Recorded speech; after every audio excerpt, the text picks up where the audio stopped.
fables and sounds of the Nigerian stories.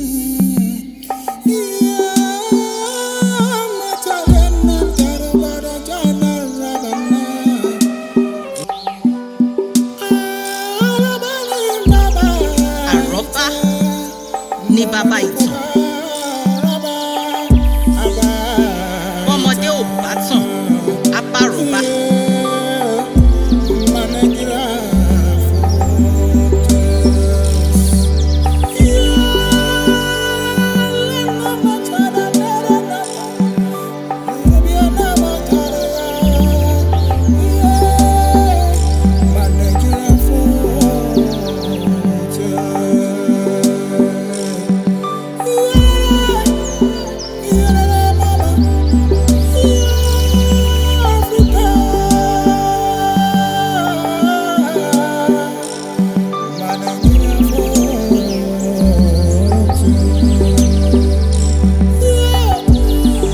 Nigerian Folktales. Shere irele erena igbe ebibi okudu agemo ogun owena owawa belu ope.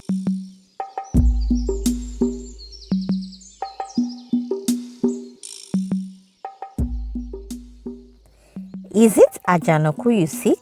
Asked one of the villagers from whom Odetogun and Olowunyo requested directions to Ajanaku's hut. I'm quite sure you haven't seen him for a long time now, she continued. I say this because Ajanaku has now become a rujeje in this village, so much so that he is even scared of himself. When approaching him, I advise you tread with care. This is the exact path that leads to where he lives now, she pointed. Olowunyo and Odetogun were no ordinary hunters themselves, so they wondered why this woman seemed to exaggerate this much about Ajanaku. They were both surprised. Isn't he the same Ajanaku I used to know? Odetogun said, musing over what the woman had told them. They later found Ajanaku in front of his hut with his Dane gun held in hand by his side, butt to the ground, his other hand akimbo as though in readiness to fight with someone. Apparently, earlier on before they got to his hut, Ajanaku was preparing to settle down to rest as he just returned from his hunt. Then suddenly he sensed that someone had mentioned his name, and as a warrior, his instincts instantly set him on guard in form of defense. What is this I'm sensing? I think someone is about to encroach my territory, he thought to himself, and then he began to speak in a loud voice. Who dares enter the lion's den? Who is it that dares to invade my privacy? I, Ajanaku, the bravest and strongest hunter and warrior of Ajamasa village. He who sees me doesn't know me. He who knows me hasn't seen me as yet. I, who the elephant upon seeing it takes to his heels. Even the lion, king of the jungle, pays obeisance to me. I, Ajanaku, Erujeje, who is now most feared in the entire village of Ajamasa. So much so that I am even scared of myself. Who is it? At this point, Ajanaku was already fired up in anger, ready to attack when he saw the kingdom's head hunter, Odetogun, approaching in the company of someone who he perceived to be a hunter as well. Instantly, Olowunyo responded to Odetogun's signal to start singing.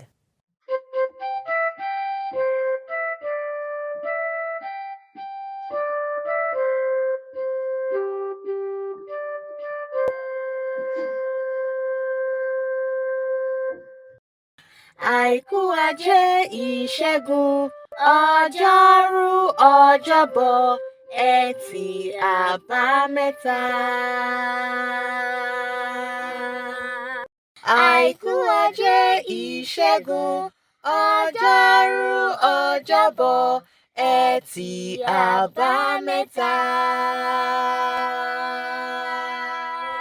Few minutes later, Odetogun noticed that Ajanoku seemed to have calmed down a bit.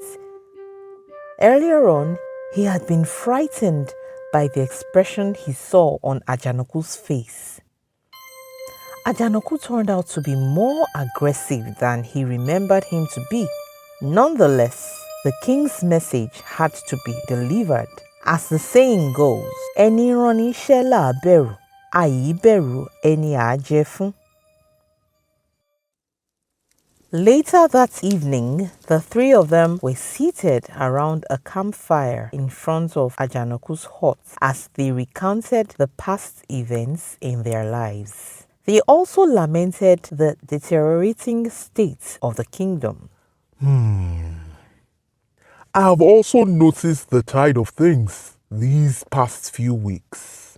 These days, I hardly get a game to hunt. Ajanoku said, reminiscing the good old days. Indeed, something has to be done about this. Therefore, I feel honored to be a part of this mission. He concluded. Well, I still have to go to the other villages to get more hunters to go with us on this mission. Odetogun declared. What about Akaraogun, Ajanoku's cousin? Isn't he going with us on this mission? Olowiyo chipped in. Of course, he's definitely going with us because I was there when the king sent for him, replied Odetogun. Akaraogun's fame had spread all over the entire kingdom on account of his adventure in Igbo-Irumole. He had been to the strange forest a few times and survived because he was someone the Yorubas will refer to as Akondaeda, meaning an exceptional creature, son to a very powerful witch of a mother and a very brave hunter of a father. His background played a critical role in the way he turned out in life. His story was well known, for he himself had recounted his experience in this evil forest many times. Akaraogun was 26 years old the first time he ventured into Igbo-Irumole to hunt alone. Prior to this time, he had inherited a lot of magic, charms, and potions from his late father, and over the years had grown into a dauntless hunter. Igbo-Irumole is one of the forests around the kingdom where a lot of games can be found for hunts. One of the most dreaded forests, in fact. However, it's the closest to the forest around the kingdom where the brave hunters will be sent to get the jeweled box. A forest of demons, gnomes, gourmets, and trolls. Igbo-Irumole is indeed a terrible place. It was dusk and already getting dark by the time Akaraogun got to Igbo-Irumole. Tired and worn out from a long walk, he couldn't hunt again that night. So he set up a campfire close to a tree where he roasted a piece of yam from his hunting sack to eat. Later on, he gathered some dry leaves he could find to make a bed to lay on. He used his hunting bag for a pillow, loaded his gun, then kept it close by his side. He laid down to rest, but then his sleep was short-lived because he was awakened by the noise from the strange creatures of the forest. They had begun their buying and selling that night. And even though it was the norm for these creatures to roam around day and night in this forest, their most active period of the day is usually very late into the night. It is also during this time that they bring their matters before their ruler. Akaraogun got scared on hearing these strange noises that he immediately took his gun and hunting bag, then quietly climbed into the tree beside him, the same tree under which he had set up the campfire. Unfortunately for him, this tree happened to be Oloriigbo, the ruler of the forest, who these creatures had come to meet. Suddenly, a fire started from somewhere around that brightened the base of the tree, and there they were, gnomes, gommies, goblins, and trolls.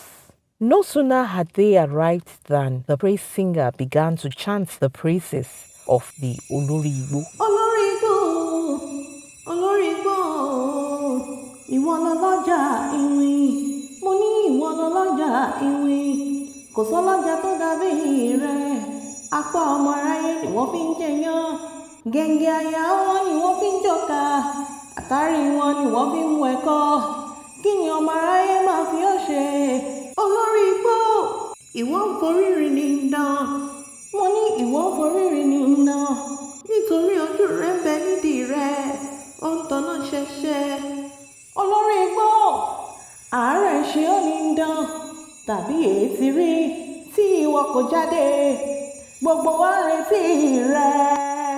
After the praise singer had finished chanting his praises, their ruler, Oloriigbo, responded with a loud voice that echoed through the entire forest, such that the wild animals were stilled, the birds were awakened from their sleep, and everywhere went silent. He replied, saying, Iná tí ń bẹ lódò ẹsẹ̀, ọwọ́ ọmọ aráyé ni o. Oloriigbo ò lè wá mọ́. Ẹ wo nǹkan dùgbẹ̀dùgbẹ̀ tí ń bẹ lọ́rùn lókè. Just then, they all looked up and saw Akara Ogun. Oh my! How delighted they were to discover they now have a prey to share amongst themselves. And so they started jubilating. But whilst they were at it, Akara Ogun remembered a spell he had called Egbe. He used it, and in a flash, he vanished from their midst and appeared back home in his room. When he had come to himself after some minutes of sitting down in his room, he was disappointed in himself. So he said to himself, What a shame. I am supposed to be a brave hunter, yet I have fled from the first challenge I experienced on my adventure in this evil forest. No way I, Akara Ogun, will go back into Igbo Irumole. I shall face anything that crosses my path. Oh, Edumari, help me to get back. And as he spoke, he used the Egbe spell again, and instantly he disappeared and appeared back in the forest. But this time, he found himself on a palm tree. Then it began to rain cats and birds, so much so that he was drenched in the heavy rainfall. The rain stopped after a while, so he climbed down from the tree to set a campfire to warm his body and dry up his clothes. He also roasted a piece of yam from his sack to eat, and afterwards brought out his pipe for a smoke. Whilst he was at it, enjoying himself, a gomid from a nearby Awusa tree felt disturbed by the smoke coming from his pipe. Grumbling, he said, These smelly people are at it again.